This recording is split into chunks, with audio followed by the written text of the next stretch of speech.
Wachawi wanafanya uchawi wao ndani ya Ramadhani? Je, watu wanapaa na ungo ndani ya Ramadhani? Leo nitakuletea jibu pamoja na maswali ya watu wengi wanaojiuliza katika jamii.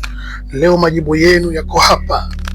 Ni jambo la kweli linalothibitishwa kwa mashuhuda mbalimbali ya kijamii kuwa wachawi wengine hufanya shughuli zao za kichawi hata katika mwezi mtukufu wa Ramadhani.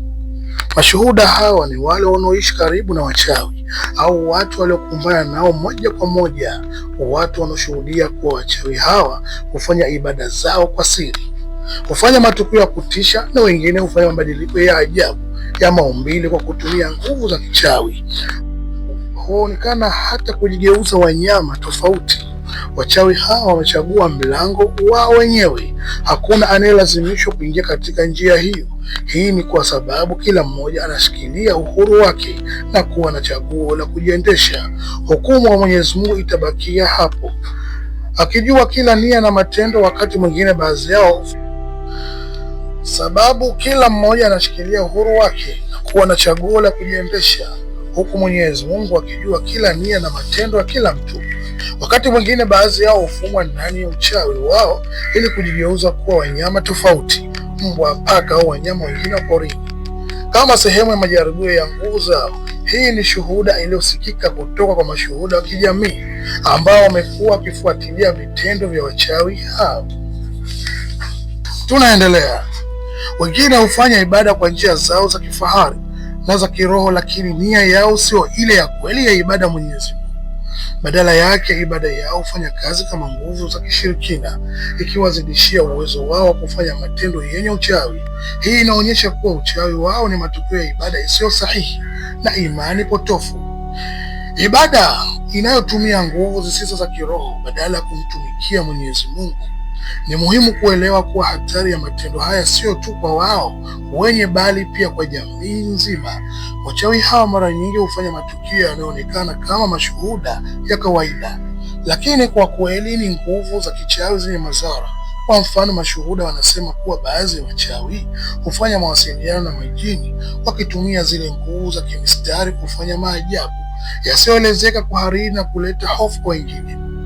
Wengine hufanya ibada nyingine kwa maiti au kutumia sehemu za mwili wa wanyama kwa nia ya kuendelea nguvu zao, jambo linalopingwa vikali na sheria za Kiislamu.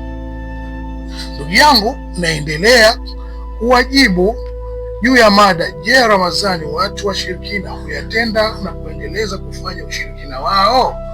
Hata hivyo, Mwenyezi Mungu ndiye anayeweza kuamua hatima yao, nia zao, matendo yao na nguvu zao zote haziwezi kumficha katika siku ya malipo. Kila mtu anapokea matukio yale aliyoyafanya, ikiwa mema au mabaya, na hakuna hata mmoja aliye huru kutokana na hukumu ya Mwenyezi Mungu. Wachawi hawa kama wengine wote watapokea malipo kulingana na matendo yao. Wale waliotumia nguvu za kichawi kwa madhara watapata adhabu, na wale waliotumia kwa manufaa wakiwa na nia njema hatimaye watapata hukumu iliyo sahihi kwa Mungu. Kwa hakika Ramadhani ni mwezi wa toba, kusafisha nafsi na kuunganisha moyo na nyoyo za watu. Hata wachawi wanapokuwa ndani ya mwezi huu, nguvu zao na matendo yao yanaangaliwa kwa macho ya Mwenyezi Mungu. Hakuna siri inayoweza kufichika na hakuna matendo yanayoweza kuhalalishwa isipokuwa kwa idhini ya Mwenyezi Mungu. Hivyo basi, kila shuhuda wa kijamii anayeona matukio haya ya kichawi au anayosikia kuhusu wao anatambua ukweli huu. Wachawi wanafanya uchawi wao, wamechagua mlango wao wa dhambi, lakini hukumu ya mwisho iko mikononi mwa Mwenyezi Mungu pekee. Wote wanaendelea kwa uhuru, baadhi wakifungwa ndani ya nguvu zao za kichawi, wengine wakijigeuza wanyama, wengine wakifanya ibada nyingine, lakini hatimaye kimsingi matokeo ya matendo yao yatakuwa wazi siku ya malipo. Huu ni wito kwa jamii yote kuwa makini na mashuhuda haya, kujua ukweli wa matendo ya uchawi na kushirikisha maarifa haya kwa wale wanaohitaji ulinzi na mwongozo sahihi. Hata katika Ramadhani, mwezi wa ibada na toba, wachawi hao hufanya matendo yao kwa uhuru, lakini hakuna kitu kinachoweza kufichika kutoka kwa Mwenyezi Mungu. Kila kinachotendeka mbele na nyuma, Bwana Mungu anakiona.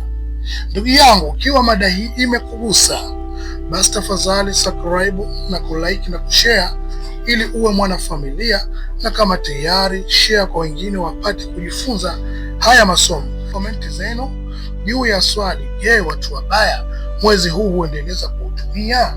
Jibu ni kweli, wanatumia kwa sababu tayari wao wamechagua mlango wa moto. Ndugu yangu, nitakuja letea mada nyingine mwendelezo, tutawazungumzia mada hizi tofauti tofauti. Tafadhali share kwa wengine wapate kujifunza haya masomo. Mwisho wa video hii ni mwanzo wa video nyingine.